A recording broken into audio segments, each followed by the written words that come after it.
네, 반갑습니다, 여러분들. 단타수장 전문가입니다. 자, 주말 잘 보내고 계시죠? 우리 카카오뱅크 기준으로 했을 때, 저는 카카오뱅크가, 단순하게 뭐 그냥 금융섹터 내에서의 영향력보다도 시장 전체에서의 좀 판을 바꾼 그런 어떤 초입 신규 상장 종목이지 않나라는 생각이 좀 한편으로는 들어요. 이게 지금 우리나라 같은 경우에도 보시면은 제조업들의 강세가 계속 이어지다가 오히려 지금 우리나라 하반기에는 제조업들이 대체로 다 못 갔잖아요. 그래서 비제조, 플랫폼 이쪽이 지금 많이 움직였단 말이에요. 근데 그러면서도 자꾸 뭐가 상장이 되면 비싸다 계속 자꾸 옆에서 두드려 패. 근데 그럼에도 불구하고 그런 종목들이 1등에 가 있어. 대표적으로 뭐 카뱅, 그다음 뭐 하이브. 그죠? 하이브 처음에 비싸다고 난리였어요. 카카오뱅크 상장되기 전부터도 비싸다고 난리였어요. 근데 지금 어디가 있어? 맨 뒷자리가 있어요. 무슨 말인지 알겠죠? 이런 것들이 여러분들 기업을 볼 때 물론 밸류를 평가하고 뭐 여러 가지로 이렇게 분석하고 참고하고 좋아요. 다 좋은데 중요한 거는 뭐냐? 기업은 기업대로 분석도 하는 것도 맞지만 우리는 주식 투자를 하고 있잖아요. 주식으로 바라봤을 때 이 녀석이 어떠냐? 이것도 굉장히 중요해요. 저는 그렇게 생각을 합니다. 그래서 이런 부분들 전반적으로 한번 말씀을 좀 드려볼 거고, 중간중간에 뭐 넷마블에서 블록딜도 있었고 뭐 여러 가지 또 막 보호예수 물량 풀리면서 매도도 많이 나오고 이랬는데, 그런 것들 뭐예요? 제가 지난번에 예전에 카카오뱅크 영상에서도 말씀을 드렸지만 그거는 펀더멘털적인 측면의 하락이 아니다. 뭐다? 단순 수급 센티적인 하락이다. 그런 건 그렇게 받아들여야죠. 그죠? 자, 전반적으로 한번 이야기를 좀 드려보도록 하겠습니다. 여기 보니까 황마 해놓고서 여기 지금 왜 이렇게 돼 있죠, 여러분들? 이거 검은색으로 이렇게, 저 느낌표입니다. 이거 느낌표 이렇게, 네, 느낌표예요. 아시겠죠? 자, 우리 영상 시작 전에 여러분들 구독 아직 안 누르신 분들 구독 한 번씩 꼭 부탁드리고요. 바로 또 이야기 한번 나눠보도록 하겠습니다.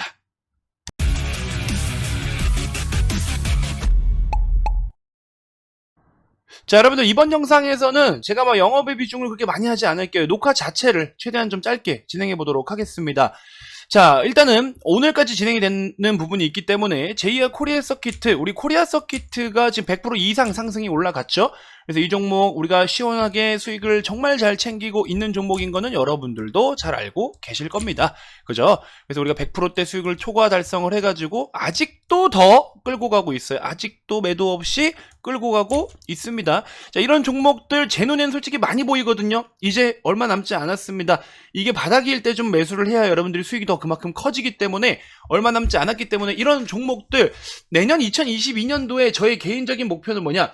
우리 VIP 회원님들 계좌에 이 100% 이상의 수익률을 못해도 3개는 유지를 할 수 있게끔 안겨드리는 거, 많게는 5개까지 시장 상황에 따라서 계좌에다가 3개에서 5개 100% 이상의 종목을 꼭 안겨드리는 거, 저는 그게 저의 전문가로서의 내년 2022년도 목표입니다. 여러분들이 그 대상이 되어주시면 됩니다. 아시겠죠? 자, 010-221-2353 성함 문자 발송하시면 우리 같이 한번 제2의 코리아 서키트 내년 그 수익의 주인공 여러분들이 좀 잡아가셨으면 좋겠습니다. 아시겠죠? 자, 바로 우리 카카오뱅크로 넘어가서 이야기를 좀 나눠보도록 할게요. 자, 여러분들도 잘 아시겠지만 솔직히 말씀드리면 카카오뱅크가 상장되기 전부터 비싸다, 싸다 계속 말이 좀 많았고, 뭐 상장돼서 첫날 올라오자마자 팔아야 된다, 뭐 그런 이야기도 좀 많았고, 그리고 이 종목 같은 경우에 진짜 실제로 상장된 날 아랫꼬리 잠깐 말아 이렇게 올리는 요런 상황일 때 아랫꼬리를 잠깐 형성하는 요 얼마 안 되는 요때 많은 분들이 엄청난 고민을 했어요. 오히려 멍 때리고 가만히 계신 분들이 상한가? 연상? 그 다음에 또 그 이상? 이래서 94,400원까지 이런 식으로 올라갔는데, 신규 상장 종목 같은 경우에는 사실 분석이라는 게 불가능하죠. 실제로 이렇게 알을 까고 나와서 과연 햇빛을 먼저 볼 것이냐, 뭐 비를 맞을 것이냐, 아니면 정말 푸근한 둥지 속에서 세상을 맞이할 것이냐, 이거는 뭐 모르는 거예요. 까고 나와봐야 아는 거지. 여러분들 그 알에 들어있다 생각해보세요. 까고 나와야 아는 거지, 안에 들어있으면서 지금 바깥에 비가 오는지 어떤지 뭐 어떻게 알 수 있겠습니까? 그래서 신규 상장 종목은 아무리 좋든 나쁘든 상장이 되고 나서 봐야 되는 거예요. 그래도 상장되는 시점과 시기에 어떠한 일정 이벤트 이슈들이 있냐에 따라서 이 주식이 또 뭐 연상을 가든 따상을 가든 3연상을 가든 아니면 뭐 그냥 시작부터 나락가든 뭐 다 다른 거예요. 그건 그때그때 상황에 따라 분위기에 따라 다 틀립니다. 그래서 이런 거에 대해서는 우리가 함부로 예측을 할 수 있는 상황이 되지는 못해요. 그래서 그런 부분들을 여러분들이 항상 염두를 좀 하시고, 앞으로도 이 신규 상장 종목들을 대응을 하실 때는 그렇게 막 여러분들이 뭐 어떤 데이터들을 가지고 한다 이런 거 필요 없어요. 그냥 딱 진짜 알 까고 나왔을 때 어떠냐, 그걸 보고 하셔야 됩니다. 자, 일단은 그래서 비싸다라는 이야기가 계속 나왔음에도 불구하고, 그죠? 카카오뱅크에 대한 우리 11월 3일까지의 리포트가 이렇게 좀 많이 나왔었는데, 3분기 실적 DB금투 쪽에서 이야기할 때는요, 규제에 장사 없다. 지금 금융 섹터들이 지금 사실 우리가 대출 규제가 좀 많이 강화가 되어 있잖아요. DSR이 지금 40%까지인가요? 그래서 지금 상대적으로 대출 규제가 좀 심하고 정책적인 부분, 거기다가 지금 예대 마진을 높인다. 뭐 예대 마진에 대해서는 기대감을 좀 갖고 있지만 대출 수요는 그만큼 또 감소를 보였기 때문에 이 은행 기업들이 사실 진짜 굉장히 애매한 선상에 놓여져 있어요. 그러다가 지금 금리가 주담대가 뭐 높은 데는 막 7%대까지 올라간다라고 하죠. 야, 주택담보대출이 변동금리로서 전환이 됐을 때 7%까지 올라가는 경우들이 있는데, 야, 이거 뉴스에서 나왔거든요. 7%, 주담대 7%. 와, 이거 감당될까요, 여러분들? 예를 들어서 서울 수도권 기준으로 했을 때 제가 그냥 뭐 단순하게 이게 뭐 딱 뭐 이렇게 된다 이건 모르겠어요. 저 같은 경우에는 저는 제 앞으로 잡힌 부채가 없습니다. 저는 빚을 안 지고 지는 사람이에요. 저는 부채가 없는 사람이고요. 뭐 부채도 자산이다 이렇게 이야기를 하는데, 뭐 부채를 지녀서 할 수 있는 뭐 그런 게 딱히 없어서 저는 그냥 다 제 자본으로 뭐 어떤 여러 가지들을 하고 있는 상황입니다. 그래서 실제로 이렇게 예를 들어 수도권에 집을 갖고 계신 분들이 얼마만큼 또 대출을 이용하거나 이런 거 제가 정확히 잘 모르겠어요. 솔직히 말씀드리면. 근데 대략적으로 그냥 5억 원 정도, 주담대로 5억 원 정도 30년 보통 이렇게 여러분들 원리금으로 내시잖아요. 3% 정도 잡았을 때 한 달에 210만 원이 나간다라고 쳐볼게요. 근데 이것을, 자, 5억을 30년 7%로 그러면은 330만 원이에요. 120만 원이 한 달에 더 늘어나는데, 물론 지금 그때 기사를 봤을 때는 이 7%를 또 감면하기 위해서 내 현재 뭐 신용 상황, 재산에 대한 거 뭐 이렇게 또 새로운 정보들을 반영을 시켜서 금리를 좀 1, 2% 더 낮출 수 있다라고 이야기는 하는데, 그럼 하다못해 더 낮춰서 5%라고 해도 지금 50만 원이 좀 넘는 돈이 오르거든요. 근데 만약에 못 낮추신 분들은 7%라고 했을 때는 120만 원 가까이가 늘어나고, 뭐 조금이라도 낮췄다 6%다 이것만 하더라도 90만 원이 한 달에 더, 그죠? 올라갑니다. 뭐 이렇게 적용이 되는 건지 모르겠지만 그냥 일단 단순 계산을 했을 때, 야, 이게 여러분들이 근로소득이 대부분이시잖아요. 그 근로소득을 통해서 이 원래금을 내실 텐데 한 달에 90만 원, 100만 원이 갑자기 이렇게 더 내게 생겼다? 과연 이 대출 규제를 통해서 정책적인 부분, 정치적인 부분을 비판하는 건 아닙니다. 그냥 일반 우리 평범하신 분들에 대한 거를 같이 고민을 좀 나눠보는 거예요. 집값이 많이 오른 것도 좋고, 뭐 대출 받아서 내고 있는 거 좋아. 집을 해야죠. 그거 좋은데 갑작스럽게 이렇게 변동 금리. 근데 뭐 지나친 자산 가격, 부동산 자산 가격을 막으려고 하는 부분과, 그리고 또 뭐 지나친 인플레이션을 막으려는 것과, 그 다음에 미국 대비 먼저 금리를 올려야 또 이게 외국계 자본이 외부로 이탈이 안 되는 것과, 여러 가지로 인해서 금리 인상이 부득이한 상황인 거는 알겠어요. 근데 이게 특히나 자영업자분들, 요즘에 자영업자분들 너무 많이 힘들잖아요, 솔직히. 그죠? 자영업자분들이 진짜 많이 힘든 상황이고, 방역 지침이 또, 아니, 제가 저희 농구를 좋아하거든요, 여러분들. 제가 농구를 되게 좋아해요. 농구 하이라이트 영상을 보는데, 아니, 식당은 그렇게 규제를 하는데, 사실 여러분도 아시죠? 근데, 이게 맞는 건가요? 체육시설은 또 이렇게 이용이 지금 되고 있는 상황이고, 따닥따닥 붙어가지고. 진짜 어떤 방역을 하겠다라는 기준이 뭔지 정확히 잘 모르겠어요. 여러분들도 아마 불만이 좀 많으실 것 같아요. 근데 또 이 방역 지침이 또 뭐 맞다라고 생각하시는 분들도 계시겠는데, 그래서 의견이 다 달라서 제가 뭐라고 이야기는 못 하겠는데, 아니 막말로 식당에서 밥 못 먹지만, 밥 뭐 이렇게 4명 뭐 어쩌고 하고 뭐 이렇게 규제가 있잖아요. 근데 또 예식장 이런 데는 100명 이상 또 지금 모여서 거기서 뷔페 밥 먹고 다 하잖아요. 그럼 예식장은 되고 음식점은 안 되고, 음식점은 또 뭐 9시까지 하면 코로나가 덜 다니고 뭐 12시까지 모르겠어요. 이 기준이 모르겠어요. 자영업자분들의 그 힘든 그런 것들을 제가 영상으로 이렇게 접해서 보고 얼마 전에 시위도 있었잖아요. 광화문 앞에서. 이게 진짜 보통 힘들어 하실 게 아니겠구나라는 생각이 솔직히 말하면 들더라고요. 그래서 어쨌든 그런 상황에 지금 계신 분들 이 영상을 보고 계신다면 다시 한번 힘을 좀 내시라고 말씀을 좀 드리고 싶고, 그래서 이제 우리 회원님들 중에서도 지금 자영업을 하고 계신 분들도 많이 계세요. 그래서 그분들한테도 한 푼이라도 더 진짜 수익을 안겨드려서 삶의 여유를 좀 누리실 수 있게끔, 그리고 어려운 걸 좀 극복하실 수 있게끔 도와드리자, 이 마음가짐으로 정말 책임감 있게 리딩을 좀 하고 있는데, 아무튼 지금 대출 규제에 관련해가지고 이야기하다가 여기까지 흘렀는데, 아무튼 그렇습니다. 괜히 뭐 정치적인 부분, 정책적인 부분을 너무 비판하고 싶지는 않은데, 이게 뭐 어떻게 어떤 박자에 맞춰야 되는 걸까라는 생각이 한편으로 들어서 그냥 개인적인 생각을 이야기했으니까 너무 의견이 안 맞다고 해서 비난하지 않으셨으면 좋겠고요.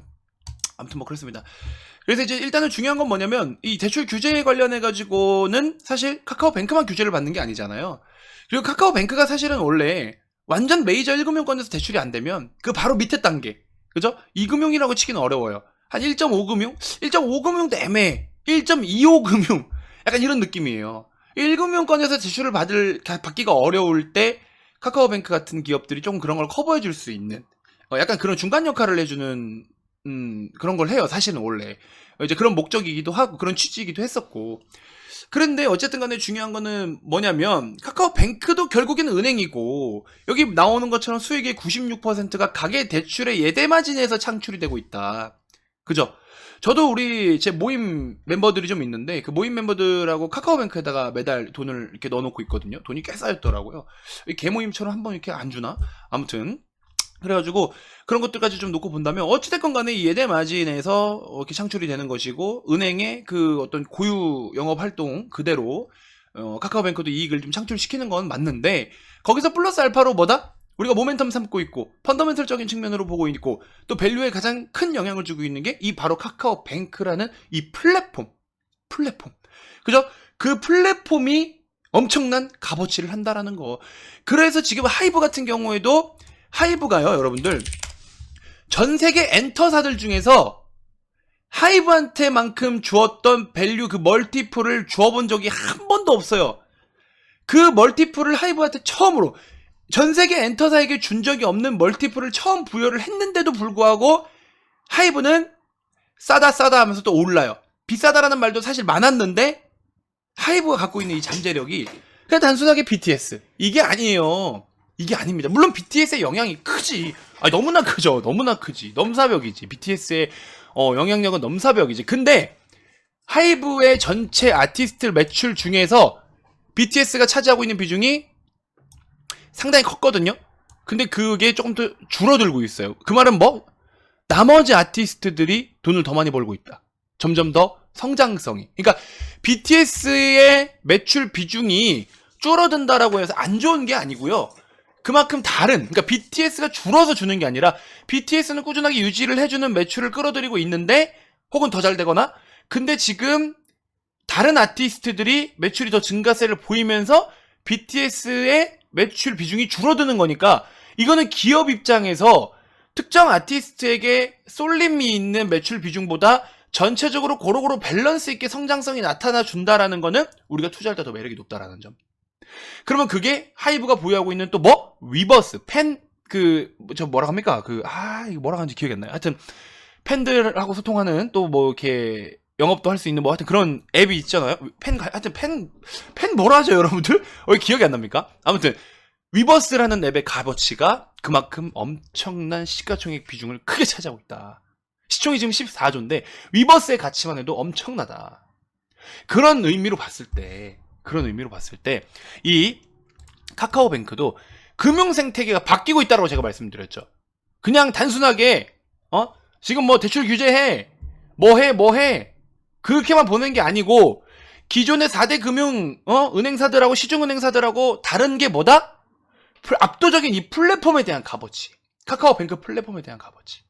그리고 지금 우리 아주 어린 친구들, 10대들, 특히 이 10대 친구들이 카카오뱅크의 점유율이 좀 많아요. 10대, 20대, 30대까지도.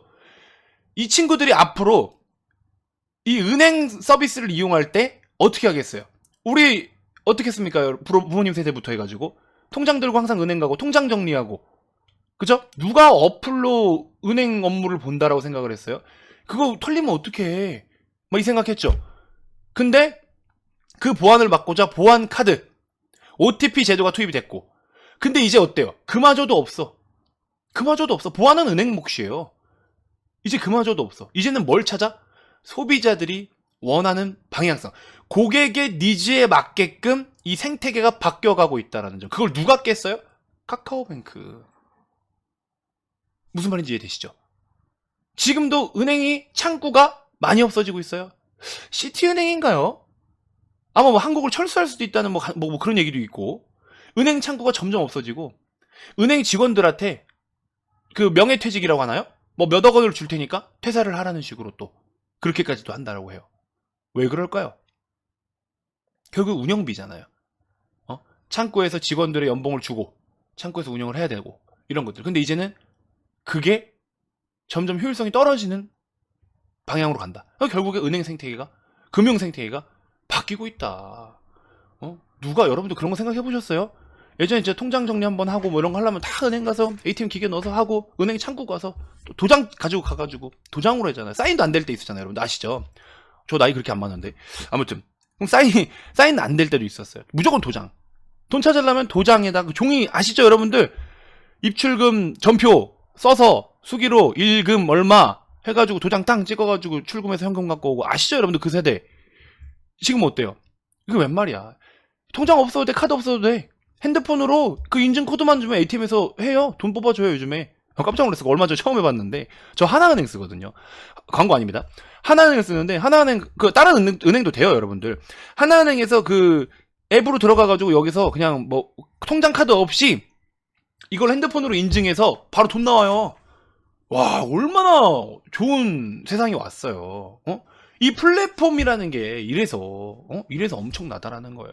그러니까 카카오뱅크의 잠재력을 리포트에서도 지금 이야기하는 것들이 대부분 실적적인 부분에 대한 이야기를 많이 해요. 근데 실적이 당장에 지금 뭐 플랫폼을 통해서 뭐가 나오고 이것도 중요한데, 이게 지금 진짜 잠재력이 엄청나다라는 겁니다. 아시겠죠? 이런 것들 잘 보셔야 돼요. 그래서 저는 오히려 금융주를 선택을 한다. 뭐 배당 잘 주고 하는 기존의 시중 은행들도 좋아요. 그런 종목들을 하는 것도 좋은데, 야, 이거 심상치 않다. 진짜 잠재력이 이거는 어마어마할 것이다. 자, 그리고 또 뭐가 있죠? 토스 관련주로 해가지고 또 한국전자인증 이런 거 막 갔잖아요. 그죠? 토스가 어땠어요? 토스 같은 경우에도 기존에 받고 있던 기업의 가치를 2배 정도인가요? 2배 정도로 껑충, 몸값 20조 원, 8조에서 16조, 뭐 20조까지 전망. 왜 이럴까요? 여러분들 토스 쓰시는 분 계시죠? 야, 토스 저도 쓰는데, 뭐 많이는 안 쓰는데 가입은 되어 있고, 뭐 이렇게 가끔 막 진짜 보안 절차 복잡할 때 짜증날 때 그냥 토스로 후딱 돈 보내고 하거든요. 이 안에, 이것도 광고 아닙니다, 여러분들. 광고 아니에요. 저희는 광고 안 받습니다. 이 안에 갖고 있는 이 많은 기능들이, 가계부 기능해, 보험 관련해서 뭐 해, 뭐 혜택들 찾아줘, 뭐 세금 관련된 거 해줘, 주식도 이거 뭐 여기 저기 증권 뭐 하지. 야, 이거는 대단하더라고요. 진짜로. 가치가 20조? 충분해요. 충분해. 진짜로. 토스가 상장되죠? 여러분들, 금융 생태계 진짜 바뀝니다. 금융 종목들 이거 기준 싹 다 바뀝니다. 한번 다 뒤집어져요. 그래서 그런 것들에 대한 잠재력을 본다면 카카오뱅크 전 나쁘지 않아요. 저는 좋다라고 봅니다. 뭐 당장에 가니 안 가니 그거 중요하지 않아요. 그 가치적인 측면과 스토리를 본다면 저는 이거 너무 좋다고 생각이 들어요, 솔직히. 그래서 저는 금융주 중에 제일 좋게 보는 게 지금 솔직히 말하면 카카오뱅크예요. 저는 그렇게 생각합니다. 그래서 이런 부분들에 대한 내용들 편하게 좀 참고를 해주셨으면 좋겠고요. 자, 아무튼 영상을 좀 짧게 한다는데 또 길게 했어. 여러분들 이번 영상에서요 별도로 긴 거 없이 자 바로 마무리를 해보도록 하겠습니다. 자, 이벤트 많은 참여 부탁드리고, 이런 가치와 스토리를 알아야 여러분들이 여러 가지를 투자를 했을 때 큰 돈을 번다라는 거예요. 무슨 말인지 아시겠죠? 코리아 서킷 같은 것들도 반도체 섹터 전반적으로 전통 소부장 못 가요. 그 안에서 지금 말하고자 하는 게 뭔지를 알아야 되고, 지금 PCB 기판 쪽만 가잖아요. 기판 쪽만. 기판 쪽에서 밸류가 너무 싼데 실적이 너무 좋은데 못 가. 몇 년 동안 인터플렉스 코리아 서키트 이은 더블 목표로 하고 있습니다. 가야죠. 그죠? 분명히 말씀드렸습니다. 저는 2022년도 저와 함께 하시는 우리 VIP 회원님들을 그 각자 계좌에 100% 이상 종목을 최소 3개에서 5개까지 만들어 보고자 아주 밀착 리딩과 효율적인 리딩과 그런 거를 진행을 좀 해드리도록 하겠습니다. 긴 말 필요 없어요. 오시면 됩니다. 자, 주말이어도 연락 주셔도 좋습니다. 자리가 얼마 남지 않았어요. 선착순 딱 50분이기 때문에 성함 문자 발송해 주시면 됩니다. 어디로? 010-2291-2353 아시겠죠? 자, 이번 영상 이렇게 해서 마치도록 하겠습니다. 고맙습니다.